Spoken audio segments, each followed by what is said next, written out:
میرا نام ابراہیم ہے۔ میں ایک آفس میں کام کرتا ہوں۔ صبح جاتا ہوں اور شام کو واپس آتا ہوں۔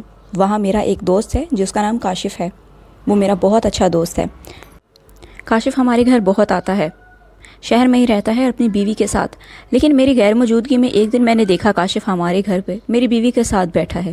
جیسے کہ میں نے بتایا کہ میرا نام ابراہیم ہے، میں آفس میں کام کرتا ہوں، میری تعلیم کافی زیادہ تھی، گاؤں میں رہنا اب ضروری نہیں تھا، تو میں شہر آ گیا۔ تو شہر میں ساتھ میں اپنی بیوی کو بھی اپنے ساتھ لے آیا۔ ہماری شادی کو تقریباً 2 سال کا عرصہ ہو چکا ہے۔ ہم دونوں بہت زیادہ ایک دوسرے کے ساتھ خوش تھے۔ جیسے ہی میری شہر میں نوکری لگی تو میں بیوی کو ساتھ ہی لے آیا۔ یہاں میں جس آفس میں کام کرتا ہوں وہاں میرا ایک دوست بن گیا جس کا نام کاشف تھا۔ میرا کاشف کے گھر کافی آنا جانا تھا اور کاشف کا بھی اس طرح میرے گھر آنا جانا شروع ہوا۔ میں تقریباً کاشف کے گھر ہفتے میں 2 سے 3 بار جاتا تھا، بلکہ وہ مجھے خود ہی لے جاتا تھا۔ ہم دونوں اکٹھے بیٹھتے، خوب باتیں کرتے، کبھی کھانا بھی کھاتے۔ اس کی بیوی کافی پردہ دار خاتون تھی۔ جب بھی میں اس کے گھر جاتا تو وہ ہمیشہ پردے میں ہی رہتی یا پردہ فوراً کر لیتی۔ مجھے کبھی کبھی ایسا محسوس ہوتا کہ شاید کاشف کی بیوی کو میرا یہاں آنا اچھا نہیں لگتا، لیکن میں نے کبھی بھی اپنے دوست کاشف سے اس بارے میں بات نہیں کی۔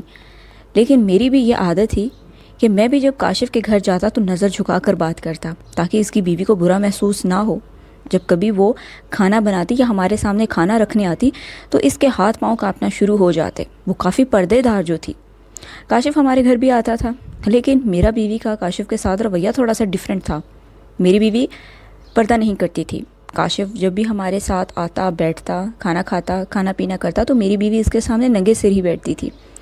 میری بیوی کے لیے یہ چیزیں عام تھیں، یہ باتیں بھی عام تھیں۔ کاشف کے ساتھ بیٹھنا، فری ہونا، باتیں کرنا، یہ چیزیں نارمل تھیں۔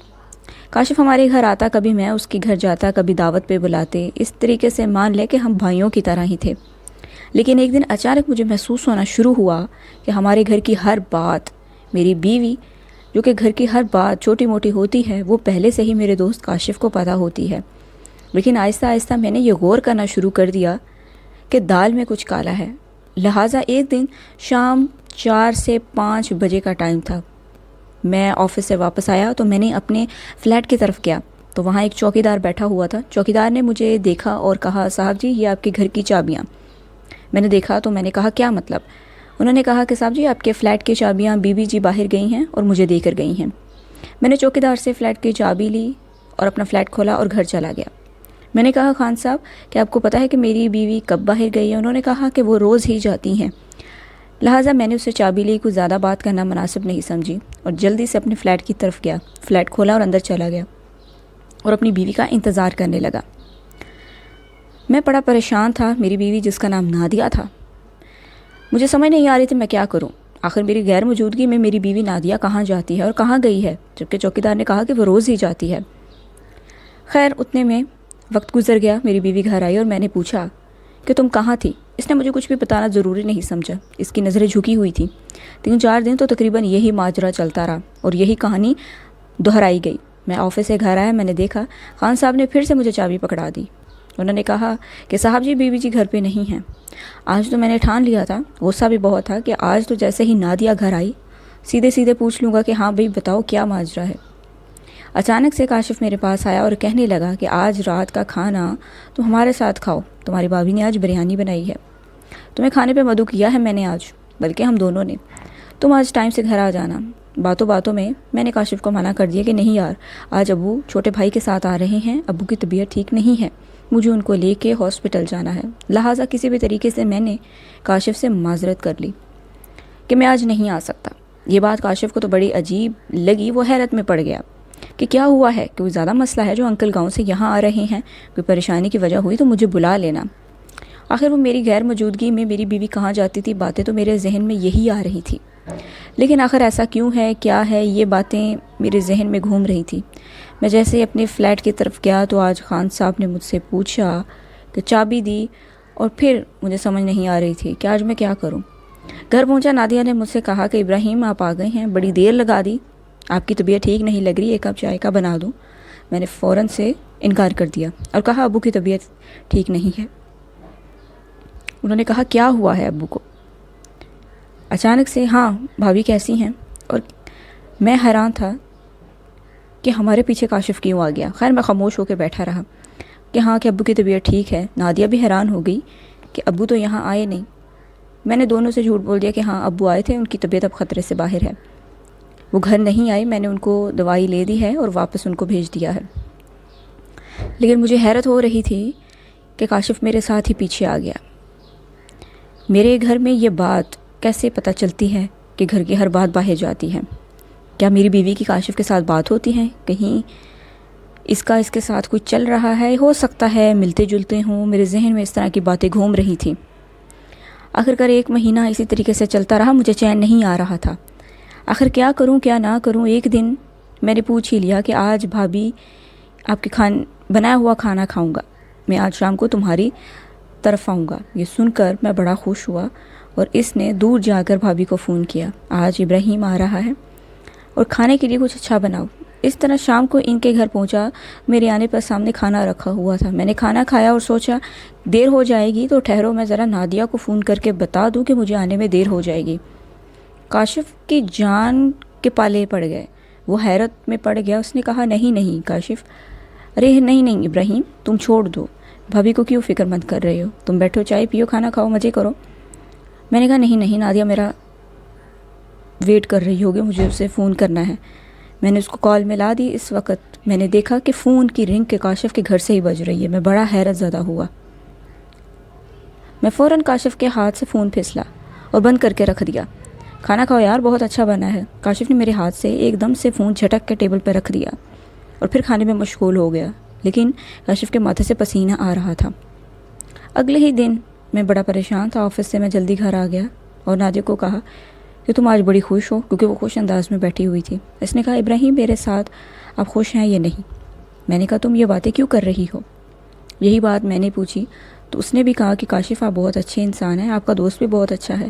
میں حیرت میں پڑ گیا کہ میں تو اچھا ہوں لیکن یہ میرے دوست کا ذکر کیوں کر رہی ہے، کیونکہ ہم اکٹھے آفس میں کام کرتے ہیں۔ خیر اگلے ہی دن آفس گیا تو میں پتہ ہے کہ آہستہ آہستہ ایک دوسرے کے گھر آنا جانا شروع ہو گیا۔ وہ کافی بہتر کام کرتی ہیں۔ خیر بات ختم کر دی لیکن کچھ بھی نہیں ہوا۔ میں پریشانی میں بہت تھا۔ اگلے دن آفس گیا تو کاشف کو میں نے کہا کہ مجھے بازار جانا ہے۔ اس نے کہا کہ کیوں، کیا چیز لینی ہے؟ لیکن کاشف نے کہا کہ ہاں مجھے بھی تمہارے ساتھ کوئی چیز لینی ہے، چلو بازار چلتے ہیں۔ کاشف میرے ساتھ چل پڑا اور وہاں جا کر اس نے ایک پائل خریدی۔ میں نے پوچھا کہ بھابھی کے لیے لے کے جا رہے ہو؟ میری طرف مسکرایا اور کچھ نہیں بولا۔ خیر ہم نے کھانا کھایا اور اپنے اپنے گھروں کی طرف چل دیے۔ خیر اس نے وہ پائل خریدی اور اپنے جیب میں رکھ دی اور مجھے کچھ بھی بتانا ضروری نہیں سمجھا اور گھر کی طرف چل پڑا۔ جیسے ہی میں گھر پہنچا تو میں نے دیکھا کہ وہ پائل میری بیوی کے پیروں میں ہے۔ میرے تو جیسے پیروں تلے زمین ہی نکل گئی۔ میں نے کہا کہ یہ تو وہی پائل ہے جو کاشف نے میرے ساتھ بازار میں خریدی ہے۔ اب میرا شکل ذہن بالکل بدل چکی تھی۔ میں نے پوچھا کہ یہ پازیب تمہیں کاشف نے دی ہے؟ مجھے معلوم تھا، میں خاموش رہا۔ وہ میرے پاس آئی اور بیٹھ گئی، کہنے لگی کہ آپ مجھ سے کتنا پیار کرتے ہیں۔ میں نے کہا تم یہ باتیں کیوں پوچھ رہی ہو؟ اور اس نے کہا کہ آپ اپنے دوست سے کتنا پیار کرتے ہیں۔ میں نے کہا تم جیون ساتھی ہو، وہ میرا دوست ہے اور کچھ بھی نہیں۔ جیون ساتھی کی اہمیت زندگی میں زیادہ ہوتی ہے۔ اس نے کہا نہیں آپ بتائیں۔ میں حیرت میں پڑ گیا کہ آخر نادیہ مجھ سے ایسی باتیں کیوں پوچھ رہی ہے۔ دوست تو دوست ہوتا ہے، بیوی بیوی ہوتی ہے۔ مجھے تم پہ بھروسہ ہے، لیکن اس نے کہا کہ نہیں ابراہیم، اگر بتائیں آپ کا دوست اگر آپ کی پیاری چیز میں خیانت کر رہا ہو تو آپ برداشت کریں گے؟ میں ایک دم سے گھبرا گیا اور کہا نہیں ہرگز نہیں، بتاؤ تم کہنا کیا چاہتی ہو؟ آج ہر بات کا ذکر ہو کر رہے گا، تم ہر بار مجھ سے ایسی باتیں کرتی ہو۔ مجھے غصہ آ گیا اور میں نے فوراً شک کا اظہار کیا اور میں نے فون کر کے کاشف کو بھی اپنے گھر بلا لیا اور اپنی بیوی کو کاشف کے آمنے سامنے کر کے کہا کہ بتاؤ تم دونوں کا کیا چل رہا ہے، کوئی چکر ہے تو مجھے بتاؤ، مجھے مزید دھوکے میں نہ رکھو۔ میری بیوی کے پیروں تلے زمین نکل گئی اور کہا کہ ابراہیم آپ غلط سمجھ رہے ہیں، میں آپ کی بیوی ہوں، آپ کے جیون ساتھی ہوں، آپ مجھے غلط مت سمجھیے۔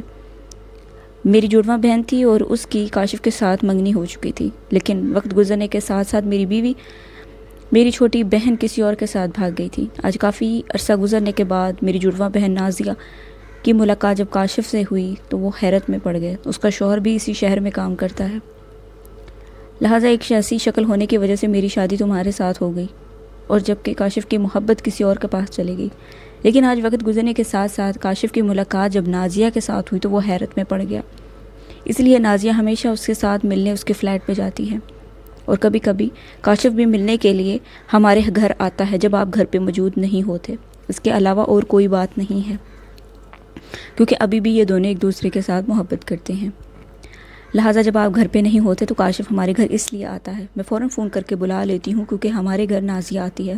نازیہ کاشف کو کبھی بھی اپنے گھر نہیں بلاتی، دونوں کبھی آپ کے گھر ملنے چلے جاتے ہیں تو کبھی ہمارے گھر۔ میں اپنی بہن کا پردہ رکھ رہی ہوں، اس لیے یہ بات سن کر آپ کو حیرت تو ضرور ہوگی۔ میں نے کاشف اور اپنی بیوی کی باتیں سن کر میں حیرت میں پڑ گیا۔ مجھے احساس ہوا کہ ہو سکتا ہے مجھ سے غلطی ہوئی ہو۔ میں نے معافی مانگ لی اپنی بیوی سے اور کاشف سے کہ میں نے اپنی بیوی پہ اور کاشف پہ شک کیا، لیکن مجھے اب حیرت ہے کہ میں اگلا سفر اپنی زندگی کا جاری رکھوں یا نہ رکھوں۔ مجھے کمنٹ میں ضرور بتائیے گا۔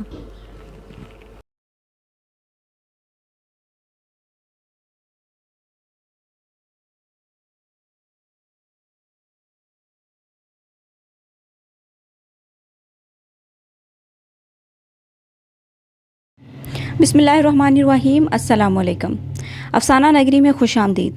اگر آج کی کہانی سننے کے بعد کہانی اچھی لگے تو ویڈیو کو لائک ضرور کیجیے گا اور چینل کو سبسکرائب ضرور کیجیے گا۔ آج کی کہانی شروع کرتے ہیں۔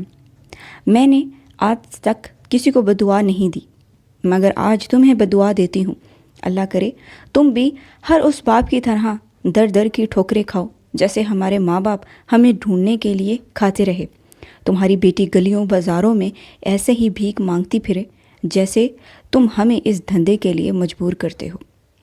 اللہ کرے تمہاری بیٹی بھی اسی ہی اور ایسی ہی اذیتوں سے گزرے جن اذیتوں سے ہم گزر رہے ہیں اور ابھی بھی گزر رہی ہیں۔ اللہ کرے تمہاری بیٹی کی قسمت بھی رمشا، امین، رابعہ زبیر جیسی ہو، کیونکہ جب تک تمہاری جان سے پیاری بیٹی تمہاری نظروں کے سامنے ان تمام تکالیف سے اور ان اذیتوں سے نہیں گزرے گی، تب تک تمہیں بھی ان زخموں کا اور ان تکلیفوں کا، اپنے مظالم کا احساس نہیں ہوگا۔ اپنی بیٹی کے ذکر پر وہ آپے سے باہر ہو گیا تھا۔ افسانہ نگری کے سامعین سے درخواست ہے کہ اگر آج کی کہانی اچھی لگے تو چینل کو سبسکرائب ضرور کیجیے گا اور ویڈیو کو لائک ضرور کیجیے گا۔ ویڈیو لائک کرنے سے حوصلہ افزائی میں اضافہ ہوتا ہے، اور بیل آئیکن کو ضرور دبا دیجیے گا تاکہ آنے والی ہر نیو ویڈیو بر وقت آپ تک پہنچ سکے۔ خاموش کراؤ نہیں، یہ تو آج تک ہمارے ہاتھوں سے ضائع ہو گئی۔ سردار پاگلوں کی طرح چیخا تھا، بندوق پکڑے اس کا ہاتھ غصے کی شدت سے کانپ رہا تھا، کیونکہ تکلیف ہو رہی تھی تمہیں اپنی بیٹی کے بارے میں ایسا سوچتے ہوئے بھی۔ ان سوچوں میں کیسے تکلیف ہوگی جب تمہاری بیٹی کو تمہاری آنکھوں کے سامنے مارا جائے گا اور اسے بے لباس کیا جائے گا، اسے خاموش کیا جائے گا۔ تمہیں پھر احساس ہوگا کہ تکلیف کس کو کہتے ہیں، کیونکہ تمہاری بیٹی تمہارا خون ہوگی۔ جب تک اس کو کچھ نہیں ہوگا تب تک تمہیں اور تمہاری ذات کو کوئی فرق نہیں پڑے گا۔ وہ بار بار مجھے مارتا رہا اور خاموش کراتا رہا کہ چپ ہو جاؤ۔ کیوں؟ اس کی بیٹی کی بات ہو رہی تھی، اس کی بیٹی کی تکلیف کا ذکر ہو رہا تھا۔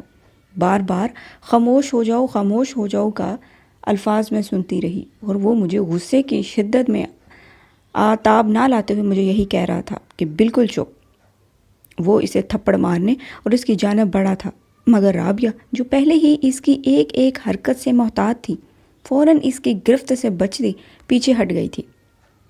کیسا لگے گا تمہیں جب تمہاری بیٹی کو کوٹھے پر بٹھایا جائے گا، اس سے جسم فروشی کا دھندا کرایا جائے گا؟ تم سے برداشت بھی نہیں ہوگا کہ کون کون لوگ اس کو نوچیں گے اور کہاں کہاں سے نوچیں گے۔ خیر، لبوں پر احتیاطا یہ مسکراہٹ سجائے وہ بنا کسی خوف کے اس کے سامنے ڈٹ کر کھڑی تھی، اور وہ اس وقت بالکل بے خوف تھی۔ اسے نہ تو سردار کے ہاتھ میں بندوق کا ڈر تھا اور نہ ہی موت کا۔ پری کو اس وقت رابعہ زبیر سے زیادہ کوئی بہادر نظر نہیں آیا تھا، جو موت کے سامنے کھڑی تھی اور اس کو للکار رہی تھی، جس نے اس پر ظلم کے مصائب اٹھا رکھے تھے اور زخموں کی تاب نہ لاتے ہوئے اس پر ہر طریقے کے ظلم کیے۔ یاد رکھو، میں صرف یہی نہیں کہہ رہی ہوں کہ تم سے، اور نہ ہی یہ صرف میری بددعا ہے، یہ یہاں موجود ہر ایک کی بددعا ہے۔ اتنی ہی بددعاؤں میں سے اللہ کسی ایک کی سنے گا ضرور. کسی ایک کو خالی ہاتھ نہیں جانے دے گا اور نہ ہی خالی ہاتھ اللہ لوٹائے گا. جس دن یہ بددعا قبول ہوگی بس اسی دن سے تمہارا الٹی گنتی کا دن شروع ہو جائے گا. یاد رکھنا شروعات تمہاری ننھی پیری تمہاری بیٹی سے ہی ہوگی، کیونکہ اولاد کی تڑپ سے ہی تمہارے کیے گئے مظالم کی یاد دلائے گی. اولاد کا دکھ ہی تمہیں ہمارے ماں باپ کے دکھ سے روشناس کرائے گا. تمہاری بیٹی تمہاری آنکھوں کے سامنے تڑپے گی مگر تم کچھ نہیں کر سکو گے. اس وقت تمہیں ہماری شاید تکالیف کا احساس ہو. اس کی بات مکمل ہونے سے پہلے ہی فضا میں 2 بار اس نے فائر کیے اور 2 بار ہوائی فائروں کی آواز گونجی تھی. باہر برستی بارش نے مزید زور پکڑ لیا تھا. طوفان میں بھی کمی کی بجائے مزید اضافہ ہوتا گیا. تیز ہوا کے جھونکے جیسے درختوں کو اکھاڑ کر پھینکنے والے تھے. یہ ان لڑکیوں کی کہانیاں ہیں جن لڑکیوں کو لوگ کوٹھے پر زبردستی فروخت کر دیتے ہیں اور پھر اپنے طریقے سے ان پہ ظلم و مسائل ڈھا کر ان کو اپنے طریقے سے جسم فروشی کرواتے ہیں.